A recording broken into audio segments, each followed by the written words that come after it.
Selamat siang Pak Dwi dan teman-teman sekalian. Jadi di kesempatan kali ini saya akan mempresentasikan tentang 7 unsur budaya suku Minang. Saya Kathleen Landa dari kelas 11-7. Mari kita mulai saja. Yang pertama itu lokasi suku Minang itu ada di Sumatera Barat. Jadi sebenarnya kalau sekarang kita tahu dia tersebar di banyak daerah. Cuman untuk lokasi aslinya sendiri itu ada di Sumatera Barat, Provinsi Sumatera Barat.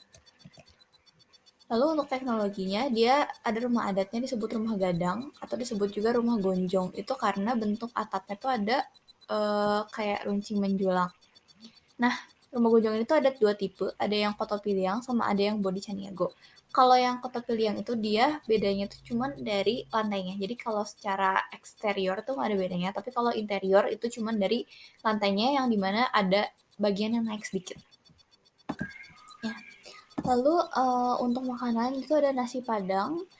Dia tuh biasanya tuh disajiinnya tuh kayak di satu meja gitu, terus nanti bebas mau pilih yang mana. Dan ada nasi kapau. Jadi ini sebenarnya mirip-mirip, cuman kalau nasi kapau tuh dia dari cara penyajiannya tuh berbeda, di mana kayak ada tingkatan-tingkatannya gitu, lalu nanti akan diambil oleh centong kayu. Lalu yang terakhir itu ada rendang. Ini udah khas banget ya untuk makanan satu ini karena udah diakui juga oleh dunia akan rasanya yang sangat terkenal. Oke, next itu ada pakaian. Jadi karena suku Minang ini menganut sistem matrilineal, dia lebih berfokus pada wanita. Di mana pakaian adatnya pun yang paling utamanya tuh adalah pakaian adat wanita yang disebut bundokan duang. Di mana ini tuh bermakna menggambarkan pentingnya peran wanita dalam kehidupan rumah tangga. Tapi jangan salah, ternyata yang untuk prianya juga ada, hanya saja ini hanya bisa dipakai oleh orang-orang yang sudah memenuhi syarat tertentu. Namanya tuh pakaian penghulu. Oke, next itu ada senjata. Jadi senjata itu yang pertama ada kerambit. Dia tuh bentuknya kayak pisau genggam kecil yang melengkung dan dia tuh menyerupai cakar harimau. Karena nanti akan dibahas kenapa ada unsur harimau. Lalu yang kedua tuh ada rudui. Rudui itu dia kayak semacam golok, cuman dia tuh si yang bagian tajamnya itu dia melengkung dan cembung. Untuk wadah itu pertama ada niru, itu digunakan untuk memisahkan beras dari serpihan-serpihan kulit babi. Lalu ada balango, balango itu dia untuk masakan yang apa ya bertipe gulai karena masakan suku Minang sendiri itu banyak yang apa ya tipenya tuh gulai itu yang pakai santan. Oke, untuk alat produktif yang pertama itu adalah ladiang. Ini tuh dipakainya untuk ini manen padi terutama tuh. Sama ada pariok nasi itu buat masak nasi ya. Lalu agama khasnya itu mereka itu hampir 100%-nya itu menganut agama Islam. Jadi benar-benar sedikit yang menganut agama di luar agama Islam. Oleh karena itu dalam kehidupan masyarakatnya aturan-aturan yang ada pun kebanyakan tuh berlandaskan dari hukum Islam juga. Oke, ini tradisi-tradisinya. Yang pertama itu ada tradisi turun mandi. Ini tuh kayak semacam tradisi untuk apa ya, mengucap syukur atas lahirnya seorang anak. Dan itu dilaksanakannya tuh di sungai. Terus yang kedua ada Batagak Panghulu. Jadi ini tradisi pengangkatan seorang penghulu atau pemimpin kaum yang dilakukan secara musyawarah. Dan ada aturan-aturannya. Nah ini kalau misalnya mereka udah menjalankan Batagak Penghulu ini baru mereka bisa menggunakan pakaian penghulu yang tadi udah dibahas dari awal. Lalu ada tabuik. Tabuik ini dia kayak satu rangkaian dari peringatan hari wafatnya Husain bin Ali, cucu Nabi Muhammad SAW. Nah biasanya ini tuh dilaksanakannya selalu minggu dan dengan puncaknya namanya Hoyak Tabuik. Dan dilaksanakannya tuh pada tanggal 10 Muharram setiap tahun di Pariaman. Lalu ada Batagak Kudo-Kudo. Batagak Kudo-Kudo itu dia ketika satu rumah baru akan dipasang kuda-kuda. Jadi nanti si yang pemilik itu akan mengundang banyak saudara, banyak tetangga, dan mereka tuh harus ngebawa sebuah hadiah yang biasanya berupa seng atau atap untuk rumah. Oh, makan bajamba. Makan bajamba ini sebenarnya kalau misalkan dari tradisi kita itu bisa juga ya semacam botram. Cuma bedanya dia tuh ada kayak petuanya untuk mimpin. Lalu ada balimau. Balimau ini jadi dia tradisi mandi menggunakan limau di sungai yang biasanya dilaksanakan tuh menjelang bulan Ramadan. Oke, untuk kesenian itu dia sebenarnya kita banyak kenal lagu-lagu yang asalnya dari Sumatera Barat juga ya. Cuma di sini saya cuma ambil 3 contoh lagu. Lalu buat alat musik itu ada yang pertama tuh saluang, jadi dia tuh kayak mirip-mirip sama suling, tapi bedanya dia tuh kebuatnya dari bambu tipis. Nah biasanya ini tuh dilakukannya untuk ritual magis, tapi untuk sekarang karena magis sudah lumayan tidak dipercaya lagi, jadi akhirnya untuk hiburan semata. Lalu ada serunai, serunai ini sebenarnya dibawa dari India, cuman sekarang jadi salah satu alat musik khas dari suku Minang juga. Silek, nah ini bela dirinya. Silek itu dia jadi simbol dari keberanian dan kekuatan orang Minang. Dan dia ada 5 aliran juga. Silek Tuo, Silek Limo Jari, Silek Harimau, Silek Pau, sama Silek Puki. Lalu untuk batik khas tuh disebutnya batik tanah liat. Jadi dia tuh batiknya tuh punya motif-motif yang menjadi khas dari suku Minang ini. Jadi kayak rumah gadang, tari piring, jam gadang, lain-lain. Terus pewarnanya juga selain tanah liat itu juga dia pakai jengkol, rambutan, gambir. Jadi pokoknya alami lah yang dia pakai tuh. Lalu untuk tarian yang pertama tuh tari piring. Ini udah terkenal banget ya tari piring ini. Jadi dia nari tapi sambil bawa dua piring. Sama tari pasambahan yang digunakan untuk menyambut tamu. Terus untuk pertunjukan tuh ada randai, jadi dia tuh secara berkelompok bentuk lingkaran, terus udah gitu dia melangkahkan kaki, muter, sambil menyampaikan cerita, tapi ceritanya tuh bentuknya tuh nyanyian dan disampaikannya tuh bergantian.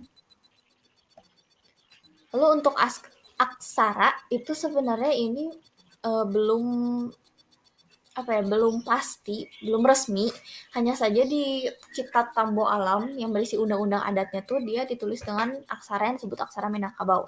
Cuman keberadaan aksara ini tuh masih dipertanyakan oleh para ahli. Oke, untuk dialek, dia tuh paling utamanya tuh menggunakan dialek Agam Tanah Datar. Tapi ada juga dialek-dialek lain yang digunakan tergantung dari wilayah di mana suku tersebut tinggal.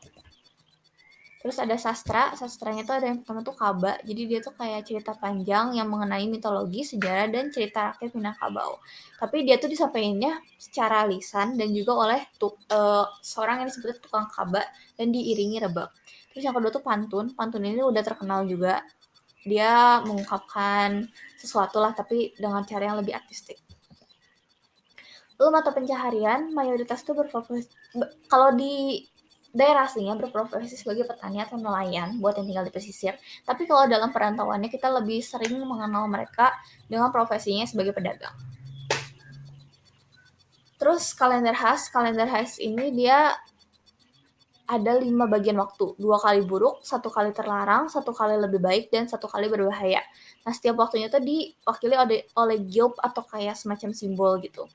Nah, bulannya juga sama, ada 12, tapi namanya beda. Dan biasanya si namanya ini berhubungan dengan perayaan. Jadi setiap bulan tuh ada satu perayaan yang penting dan harus dilaksanakan oleh suku Minang. Oke, pengetahuan tentang hewan itu dia ada sebutan inyak balang. Nah, ini tuh mengacu pada tetua dan juga untuk kulit belang harimau. Dimana ini tuh dipercaya sebagai inyak balang itu dipercaya sebagai siluman harimau yang menjaga mereka ketika mereka sedang dalam perantauan. Terus ada yang satu lagi tuh ini adalah kerbau, di mana masyarakat Minang tuh percaya kalau kerbau itu yang membantu mereka memenangi perang di zaman dulu. Makanya simbol-simbol kerbau ini dibawa di berbagai perintilannya kayak ada di rumahnya sebagai atapnya itu kan seperti tanduk kerbau. Terus di pakaian wanitanya juga ada. Lalu untuk perkawinan, maharnya itu diberikan dari perempuan ke pria dan maharnya itu disebut jepwi. Bentuknya itu bisa uang, bisa barang berharga atau bisa benda lainnya. Dan ini juga disepakati oleh keluarga ya. Jadi beda kayak tradisi kita yang pria ngasih, ini tuh wanita yang memberi mahar. Nah, untuk syarat pernikahannya yang pertama tuh keduanya harus beragama Islam, terus tidak berasal dari marga yang sama. Terus dapat saling menghormati keluarga satu sama lain, lalu juga calon suaminya itu harus sudah punya sumber penghasilan yang bisa menjamin kehidupan keluarga. Terus ini tata caranya, ini tuh kayak urutannya dari awal wanitanya pergi ke rumah prianya sampai terus akad nikah, terus sampai selesai pernikahannya itu ada tata caranya dan ini cukup banyak juga. Oke, untuk pakaian pengantin itu dia tuh dikenal tuh lebih yang elegan, terus banyak corak warna emasnya. Dan yang paling ikonik nih ada dari hiasan mempelai wanitanya, yang dimana dia tuh pakai kayak aksesoris kepala yang disebutnya tuh suntiang. Nah, setelah menikah tuh kedua mempelai itu nggak tinggal di rumah pria, tapi mereka tinggalnya tuh di rumah ibu mempelai wanita. Jadi yang suaminya tuh harus pindahin barang-barangnya ke rumah istrinya. Dan juga karena tadi yang memberi mahar itu wanita, jadi ketika keluarga wanita tersebut lagi ada kumpul keluarga atau lagi ada sesuatu yang menyangkut untuk putusan-putusan yang akan diambil, si suami itu tidak punya hak untuk bicara sama sekali. Jadi dia tidak bisa berpendapat sama sekali di keluarga wanita ketika sedang membahas hal ini dan itu. Oke, untuk refleksinya saya melihat satu budaya dari satu suku saja udah sangat banyak, apalagi kalau satu Indonesia. Jadi saya sendiri merasa sangat bangga bisa tinggal dan bisa melihat bagaimana indahnya suku-suku di Indonesia.